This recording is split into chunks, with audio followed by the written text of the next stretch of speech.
Okay, so I got quite a lot of material to get through. So I hope you won't mind if I move quickly and omit some of the things that I was going to talk about. I want to talk primarily about where we are at the moment with the ISO2002 organization, but then secondarily to talk about where we might want to go in the future. And that is, I think, a question which is much wider than simply a motor loop foundation question. It's a question that I think affects payment systems and international payment systems across the whole continent and indeed across the world. And we'll be talking a bit later on about connecting payment systems together. And that poses challenges that I think we need to start thinking about now in order to understand how we can meet them successfully. Anyway, so I'm going to start with the idea that ISO2002 is something I hear a lot, but it doesn't necessarily mean what people think it means, and I'll come on to that later. One of the first things that people in the ISO standards organization said to me when I joined, a mere babe in arms, floating on the choppy waters of the ISO standards organization, they said, well, a payment is a payment. What's the problem? And I kind of said, an IIPS payment is a special kind of payment. It's got to be cheap as we can possibly make it. It's got to be reliable as we can possibly make it. And it's got to be capable of being executed by small, informal account holding institutions, MFIs, small SACCOs, VSLAs. Our criterion is if it can't be executed by organizations like that, then there's something wrong with it. So what do we need in order to be able to do that? We reduce costs by increasing certainty, by supporting unanimity among all the parties to a payment. And this means, first of all, parties to a payment agree the terms of the payment before any of them is required to commit funds. I was very interested when the operators were talking on the first day, and they were saying, our main pain points are reconciliations and disputes. My answer on behalf of the Motor Loop Foundation, if I may make so bold, is we get round that by making sure that the parties to a payment agree on its terms before anybody is asked to commit funds. We also make sure that a payment's always executed on the terms that were agreed, and we also make sure that a payment arrives at a finalized state in a definite time. We don't want to wind up in a situation where payments are left open because nobody's processed them. People have been asked to commit their funds, but they haven't actually made the payment yet. All of that kind of stuff is productive of disputes, productive of the need for reconciliation, productive of unnecessary cost in the operation of a system. So our view was that the ISO 20022 payment messages needed to be extended to support these requirements. And I won't say it's been an easy task, but I think there's now general agreement in the ISO 20022 payments group that this is a real point. It's a real different kind of payment. They need to be thinking about it, and they need to be making space inside the ISO payments organization for payments of this kind. So the other thing we needed to manage was currency conversion. We've talked about how the Motor Loop product is being extended to allow currency conversion. We've also said that for the COMESA project that you've heard about already, that's a project that will need currency conversion, and it's a project that wants to use ISO 20022 messaging. Now, the problem is that ISO doesn't currently support small-scale currency conversion. I mean, it allows large-scale organization of currency positions, but the small-scale stuff that we need, it doesn't have. So we needed to look at how that would work. It's not a payment, we don't think. We've looked on it in the Motor Loop world as something like the purchase of a security that's purchased in the source currency and can be redeemed in the target currency. The ISO community discussed that, and their view, kudos here to Gilles Guetta, whose suggestion originally was that we should look on it as a form of cover.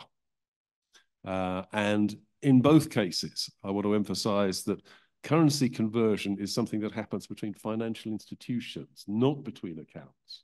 And therefore, it shouldn't require KYC or AML or CFT evaluation, because this is not something that is a matter of one person transferring funds through another person. It's a matter of the cover which enables that transfer to take place. And that is not, in our view, something which is a problem for the AML or CFT evaluation. Now, we already have an ISO2002 payment message for the purchase of cover, which is PAX 009. In our world, it would still require terms to be agreed because we don't want any of our payments not to be covered by an agreement. And we can therefore start looking at different ways of managing payment messages. We could either use existing messages, which would be initiating via a PAIN 001, executing via a PAX 008, and then getting the result back via a PAX 002. We could use states of the payment execution message. So this was a suggestion from the ISO organization that we should use a PAX 008 for all of the states, but that we should set different states within it. They proposed that we use the service level agreement, and then you get the result back in the PAX 002. The evaluation team in the ISO world said they thought that wasn't a good idea because everybody expects when you get a PAX 008 message, it says, please execute a payment. So saying, oh, you might not need to execute a payment, you might just need to, pardon me, respond to the terms. Seemed that it would confuse people. So we've gone for a proposing terms message, an agreeing terms message, and then the existing PAX 008 and the response of PAX 002. So these are two new messages. Now, that has left us in the following position in relation to our ability to support the P2P payments, which will be the initial deployment for COMESA. We need to have address resolution capabilities. Well, for a request, we don't need to have any content, so that's okay. For a response, we propose to use the existing ISO ACMT024 message, which is giving information back about an account. But there is breaking news that there's a new account validation message proposed, which looks like a better candidate. And it's based on the SWIFT pre-evaluation, existing pre-evaluation message. So it would be something that exactly matches more or less what we want. Second, we need to agree terms. For payments, we will have a new message for request and response based on PAX 008. Obviously, the PAX 008 says, please execute a payment. The terms of that payment are, we think, going to look more or less like a PAX 008. But they won't be. They will be formally different messages. Same for currency conversion. PAX 009 seems to have disappeared there. Ah, there we are. And then for payment execution, for payments, we will use an extended version of PAX 008. And the response will be an extended version of PAX 002. And for currency conversion, extended PAX 009 and the response PAX 002. Now, how are these going to be extended? They are going to have the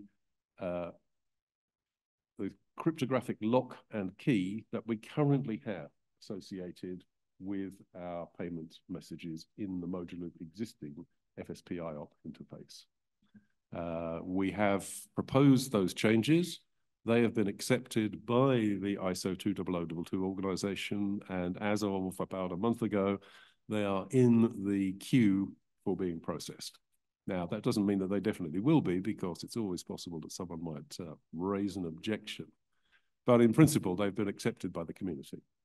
So that will allow those things to go forward. The process for new messages, the ones in 2.1 and 2.2, is a slightly longer one because we need to get some approval first from the top level committee. But we don't foresee at the moment that as being a great problem. We have proposed, we put forward the business justification, I should say, for a new set of messages. That is open for comment on the ISO site until I think the end of April. And if no comments are received, or if the comments are positive, then it will just go forward and we will start defining the new messages. So that's where we are now.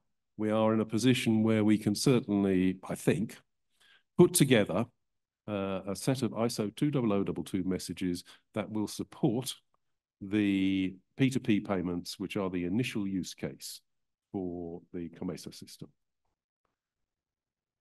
What's next then? And now we come on to what I guess is the slightly more interesting stuff. First of all, ISO messages are definitions in a data dictionary. That's their real form. They're converted to an XML schema, which is the format in which most people see them, by an automated process. And the messages which conform to that schema are exchanged by file transfer. Now, we need to make a change to that. We need to convert the definitions to JSON schemas, not to XML schemas, and then we need to attach those to API endpoints, because our system does not work by transferring messages. It works by people calling an API with a particular payload. Now, standards for both these tasks are currently being developed by the ISO2002 organization, and obviously it would be sensible for us to develop these things. We don't have to use the automatic conversion tools, which are not yet available, but it would certainly behove us, I think, to make sure that we are conforming with those standards insofar as they exist at the moment. And we're in the discussion groups, both for the JSON converter and for the API definitions. So now, what are we trying to do? We're on the path to creating what we think is an IIPS version of ISO2002. Not only that, it's an IIPS version of ISO2002, which conforms to the standards organization's definitions. What does that mean? Well, we start from the models, we fit them into a generalized semantic structure through what's called a message definition report, which says, here is the content of the message, here's what you should use it for, and a market practice document, which slices out all the stuff you don't need and makes some of the optional features into mandatory features, depending on your particular market space. And we imagine that there will be further refinements of that market practice document for individual IIPS schemes. That is to say, if we have a general statement in the moduloop world of what a market practice document for an IIPS system should be, we would expect individual implementers to make some changes to those in the same way as we have a general feeling about what the scheme rules should be for an IIPS scheme, but we expect individual implementers to make specialized changes to meet their own requirements. Now, we need to create an adapter to pass the message content to the moduloop switch. Now, there are two things that we use the messages for. First of all, they're a way for participants, DFSPs, in the system to communicate with each other, to be able to say, I want you to do this, and for the recipient to be able to say, okay, I can verify that you told me to do this. The second thing is there are services which are located in the switch, and for them, we need to have a method for extracting the information the switch needs from the message, no matter what format the message is in. We need it at the moment because the FSPI op stuff needs to be converted into a form that the switch can use internally. That's only for those specialized services, which for the purposes we're talking about are address resolution, payment and currency conversion terms, and payment and currency conversion execution. Okay. Now, this version has got to be capable of supporting the sort of multi-scheme ecosystem we're starting to build. We need to bear in mind that the ISO standard provides a framework. It's quite generalized, and those institutions can use an existing set of scheme-based standards. So there are lots of these in the world. SEPA has one, the Australian National Bank has one, the UK's Pay.UK has one. Each of those has a set of scheme-based standards which use the ISO 20022 definitions, but use them in particular ways. And typically, schemes of this kind provide rules, not services. Right? So they say, when you guys are communicating with each other, you must follow these rules. Otherwise, the person you send the message to is entitled, well, not only entitled, but should reject the message. Now, we are substituting in IIPS systems trust in the scheme for the participants' trust in each other. One of the things that we keep saying about modular loop is modular loop means that all an individual participant needs to know about is the switch. It doesn't need to know what kind of institution it's talking to on the other side of the switch. It's a level playing field where everybody else looks the same. So it provides central services which increase trust and reduce cost. So we have to think about unanimity in a way that the ISO standard doesn't. What do we mean by that? Means that in a single scheme, every participant must agree how to express the things an IIPS system needs to express. What messages are allowed, what parts of the message content are required. All of those things have got to be agreed in the system. It's also got to agree what other things are allowed. Now, those of you who have the, how can I put this? The kind of sad interest that I have in the contents of the existing API will know that we have a set of extension list fields currently, and they are there so that people can add extra information if they need it for the purposes of a particular scheme. We don't like it, but we thought we needed to have it because people might want it. ISO doesn't have that sort of thing, but on the other hand, it does have a very wide and rich variety of information that can be passed. And each scheme must make a choice among all those possible bits of information to say, you are allowed to include these bits of information. I'm not going to do anything with them centrally because they don't relate to the services I provide. But if you people want to tell each other about these things, that's fine. Now, when we start to look at a multi-scheme ecosystem, and that's what we're talking about, for instance, with the COMESA project, a scheme where a number of different jurisdictional schemes, some of which already have ISO 20022 definitions set up. Rwanda, I'm looking at you. We have to have these things, but we also need to have something that says, what does it mean if a data element is included by a sender but ignored by a recipient? Is that something that's okay because it's just an informational garnish? Is it something that means the payment should not be accepted because this is something that the sender thinks is important for the receiver to know and perhaps to act on? All of those things we need to make decisions about. In the future, we're trying to define an ISO, well, a specialized variant of ISO 20022, which allows multiple jurisdictional schemes to associate with each other in a way that allows all of them to implement the principles of an IIPS without arbitrarily excluding local ways of working. This has not been done before anywhere in the world. This is a new thing.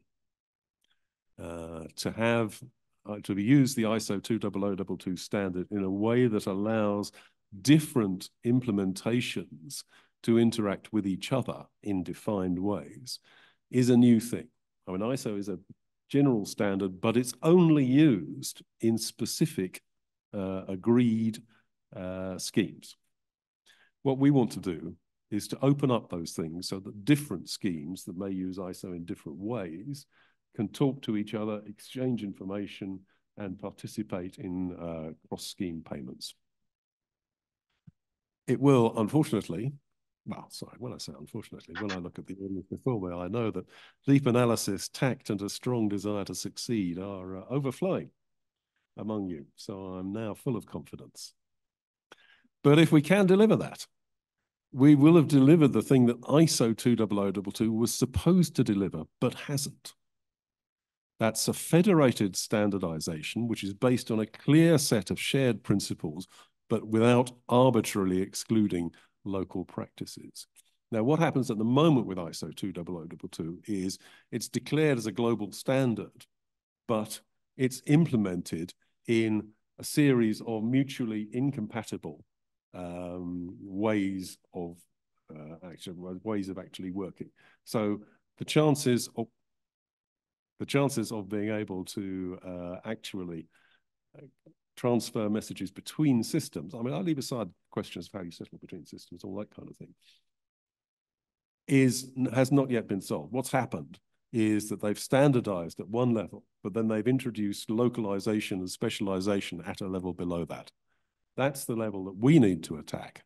And I hope that we will be able to set up some form of group which will enable us to move forward on that. And that will not be a motor loop only group, because there are IIPS systems on this continent which use ISO 20022, but are not motor loop systems. And obviously, we want to be able to work together with them. So I've spoken, is my friend Robert Ochola in the audience? Robert?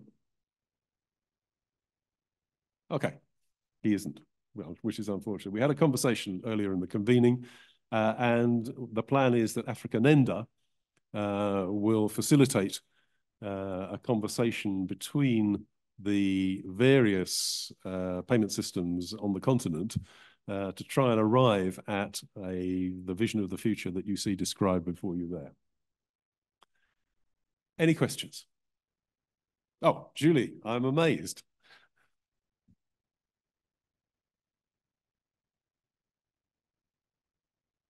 Have we got a microphone?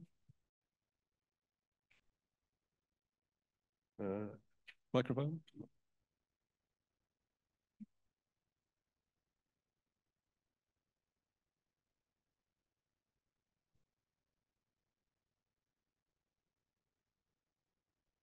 Hi, Michael. Thank you for your great presentation. I think for me, I have three things that come to my head listening to your presentation. First thing is, yesterday we heard that there are some module loop implementers that are already using ISO 20022, right? Mm-hmm. Please come and talk to us, because I think for the agreement of terms, we've been looking at this quite deeply of using the existing packsite, and the challenge is the packsite is a payment. So there is an expectation that there will be a transfer of funds, where in this case, actually we are going off a payment and there is no transfer of funds. So down the line, it creates complexity when it's come to sanction check and KYC. So again, yesterday I was really amazed to see that. So but really, please come and talk to us about this.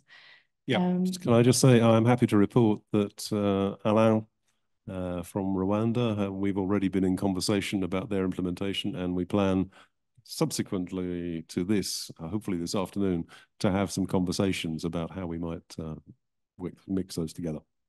Great, thank you. And then for me, like, you know, when we say that in terms of vision, right, that there have never been like multiple jurisdictions associating each other, right? I think this is true in the context of an IIPS, but I think if you look at the more global payment ecosystem, this is what SEPA has been doing, right?